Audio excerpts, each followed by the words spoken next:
Okay, gang, this is Ulysses from Ulysses Photography, and there was an interesting question that came up asking about how to fire an AD362 for Canon using an X-Pro in for Nikon transmitter.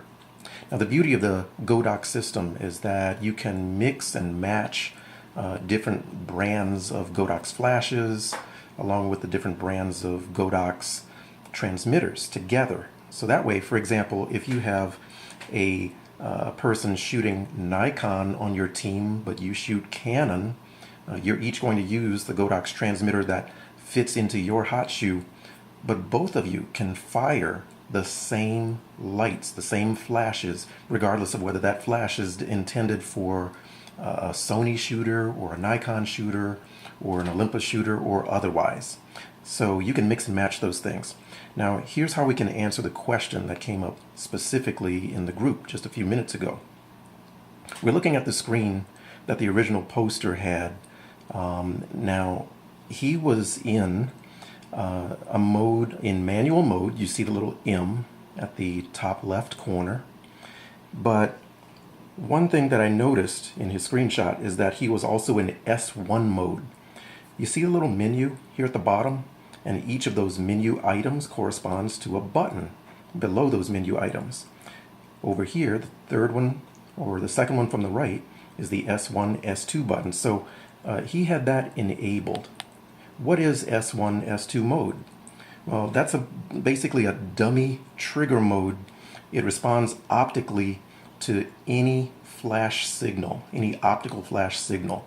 S1 mode, I believe, ignores the pre-flash TTL pulse, and I believe S2 mode listens for that first pulse and ignores the second one. I might have those backwards, but that's what S1, S2 mode does. It basically puts the light, the flash, the AD362, into a dummy trigger mode. So it'll respond to any pop of light in TTL mode. Now, what we need to do is we need to pay attention to this button right here. This is called the wireless selection button. And we're going to press this a few times. The first time puts us into optical transmission mode. In other words, this flash would act like a master to control other flashes. We don't need that. If we press it again, we're in optical receiving mode. We don't need that either. We want to get to wireless mode, wireless transmission. Now, we're getting closer.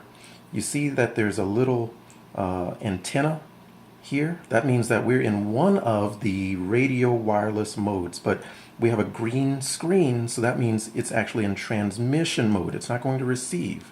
So, for example, if you had this flash in the hot shoe of your camera, you could actually use it as like a deluxe speed light on steroids, and it could control other Godox lights.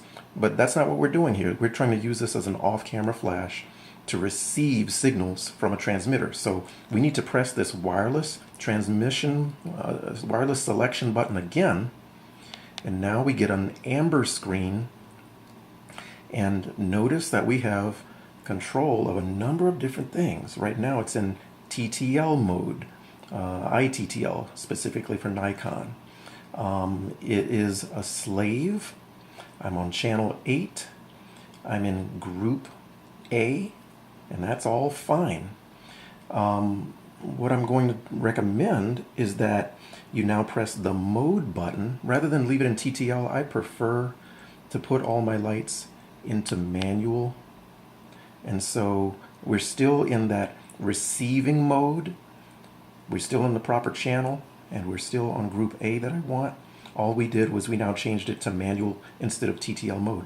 Now, I have a transmitter in my hands, and this transmitter is an X-Pro for Olympus.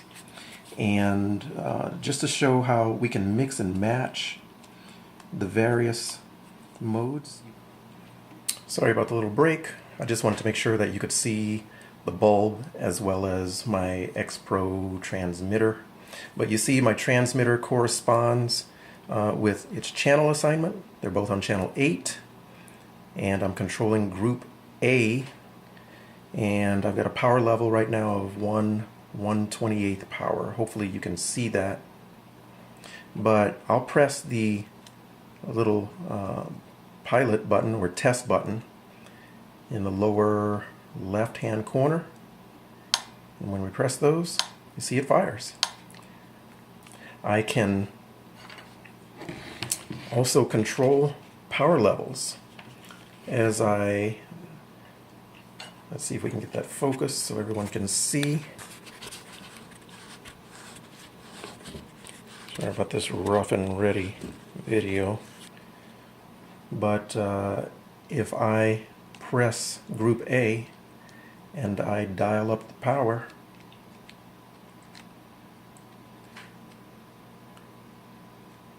you'll notice that I can control the power levels on the AD362.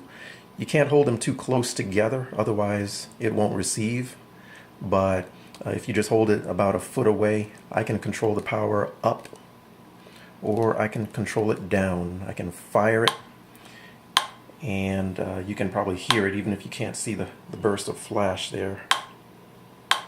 But you get the idea.